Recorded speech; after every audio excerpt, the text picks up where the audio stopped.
अस्सलाम वालेकुम everyone, this is D3 exercise 12 है और हम कर रहे हैं उसका क्वेश्चन नंबर 4। भाई देखें, ये बिल्कुल उसी तरह से इन्होंने कहा है कि find the unknown value in each of the following pairs of the similar figures. जब इन्होंने सिमिलर फिगर्स कह दिया तो भाई बहुत आसानी हो गई हमारे लिए। हमने सबसे पहले एरियाज़ लेने और उनकी साइड्स लेनी है, ठीक है। वही एरिया लेंगे, अगर हम यहाँ पर ये 24 लिखा तो उसके सामने उसकी साइड ली जाएगी, ठीक है। और चूँकि साइड पर स्क्वायर भी होता है लेंथ की तरफ, यहाँ 24 लिया तो उसके सामने ए लिया।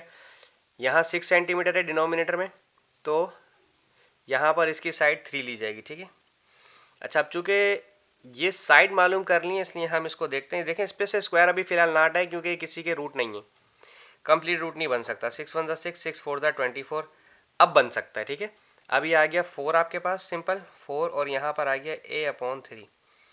और चूँकि इस पर स्क्वायर भी है, अगर मैं इसे स्क्वायर हटाता हूँ तो यहाँ पे प्लस माइनस लगेगा रूट के साथ, लेकिन अभी मैं फिर प्लस माइनस के साथ मसले मसाइल होंगे बहुत ज़्यादा, तो इसको 4 को ऐसे ही रहने दें। ए का स्क्वायर आ गया ए स्क्वायर और 3 का स्क्वायर बन गया 9, ठीक है। ये 9 डिवाइड कर रहा है, इसके पास जाके मल्टीप्लाई करेगा तो ए बन जाएगा 36 ए स्क्वायर, 4 9 जा 36, ठीक है। अब आप इस पर रूट ले लें। जब यहाँ रूट लिया तो यहाँ पर भी प्लस माइनस रूट लिया जाएगा। माइनस हम इसलिए नहीं ले सकते क्योंकि जो लेंथ होती है, जो साइड होती है, वो कभी भी नेगेटिव नहीं होती, ठीक है। और 36 जो है वो 6 का स्क्वायर होता है, लाइक 36 में 6 को 2 दफ़ा मल्टीप्लाई करें तो फिर वो पेयर बनेगा, रूट बाहर आ जाएगा, ठीक है। अच्छा जी, अब ये भी हमारे पास बिल्कुल उसी तरह का दिया हुआ है क्वेश्चन। हमें अगर 90 दिया हुआ है तो मैंने 90 सेंटीमीटर स्क्वायर इधर लिख देते हैं, यूनिट भी इसकी, और उसके नीचे लिखते हैं 10 सेंटीमीटर स्क्वायर, ठीक है। इक्वल्स टू 90 सेंटीमीटर स्क्वायर की वैल्यू है बी साइड और उसकी है 5, ठीक है। दिस इज स्क्वायर, ठीक है।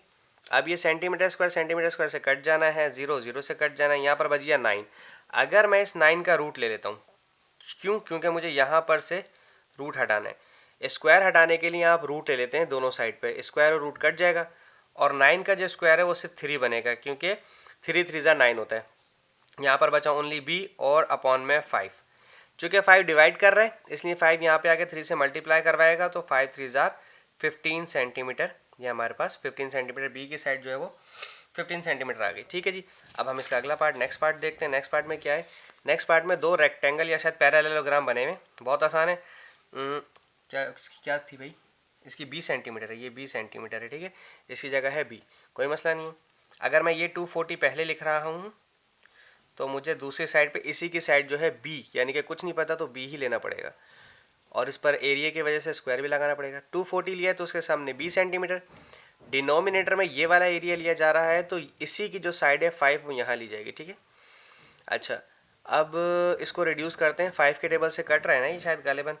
5 3 ज़ा 15 और 5 4 ज़ा 20, बाकी बचा 4, 5 8 ज़ा 40, और ये गालिबन 3 4 12 ज़ा 16 ज़ा 48 भी होता है। 3 1 ज़ा 3 और 3 1 ज़ा 3, 3 6 ज़ा 18 16, तो दिस इज 16 बी अपॉन 5, और इस पर स्क्वायर भी है। चाहें तो आप इसका स्क्वायर खोल के 25 आएगा, 25 को 6 से मल्टीप्लाई करवाएं, 16 से मल्टीप्लाई कराएं, एक ही बात है। या तो फिर आप इसका दोनों तरफ रूट ले लें। 16 जो है वो 4 का रूट होता है, प्लस माइनस लिखने की ज़रूरत नहीं है क्योंकि लेंथ हमेशा माइनस में नहीं होती है, पॉजिटिव होती है, और स्क्वायर रूट और स्क्वायर से कट जाएगा। This is b upon 5 as it is बचा। 5 डिवाइड करा अल्टीमेटली 4 के पास जाके मल्टीप्लाई कराएगा तो 5 4 ज़ा 20, दिस इज 20 सेंटीमीटर। एक ये साइड आ गई। अब ये इस पार्ट डी के अंदर इन्होंने कोई 2 पत्ते बनाए हुए, 2 लीव बनाए हुए। बड़े लीव का एरिया दिया हुआ है 27 सेंटीमीटर स्क्वायर, ये एरिया है, और उसके सामने उसी की साइड है 6। अब मैं ये वाली जो अननोन है उसे नीचे रखूँगा, ठीक है, ताकि आपको ये भी कन्फ्यूजन खत्म हो जाए कि जो नोन है उसे ऊपर रखना पड़ता है हमेशा। और ये है 12 सेंटीमीटर तो इसको रखा 12, और उसके नीचे है डी तो मैंने रखा डी, ठीक है। अब एक काम करते हैं, सेंटीमीटर स्क्वायर से कैंसिल हो जाएगा, और 3 4 ज़ा 12 और 3 9 ज़ा 27, ये आ गया 9/4, ठीक है। अब 9/4 जो बच गया है इस पर भी रूट लेना है, और जो यहाँ पर वैल्यूज़ थी 6/d, I am sorry 6/d, इस पर स्क्वायर है, इधर भी रूट लेना है ताकि रूट और स्क्वायर आपस में कैंसिल हो जाए। और ये दोनों भी किसी के रूट हैं, तभी लेना है जब रूट बन रहा हो। कभी फजूल यहाँ पे 19 हो आप रूट ही लगा दें। 9 जो है 3 का रूट होता है और 4 जो है वो 2 का रूट होता है, इसीलिए देखो ऊपर 27 किसी का रूट था नहीं, 12 किसी का रूट था नहीं, मैंने ऊपर स्क्वायर ख़त्म नहीं किया। ये सिर्फ तब ख़त्म करते हैं जब ख़त्म हो रहा हो और ये रूट आपस में कट जाएगा, लाइक ये किसी के स्क्वायर बन रहे हो। अच्छा, अब डी को यहाँ भेजेंगे 3 के पास, ये 3D हो जाएगा, 2 को 6 से मल्टीप्लाई करवाएंगे 12 हो जाएगा। 3 मल्टीप्लाई कर रहा है, वहाँ जगह डिवाइड करेगा तो 12/3 है, यूँ ही काट दें, 3 1 3, 3 4 12, तो ये आ गया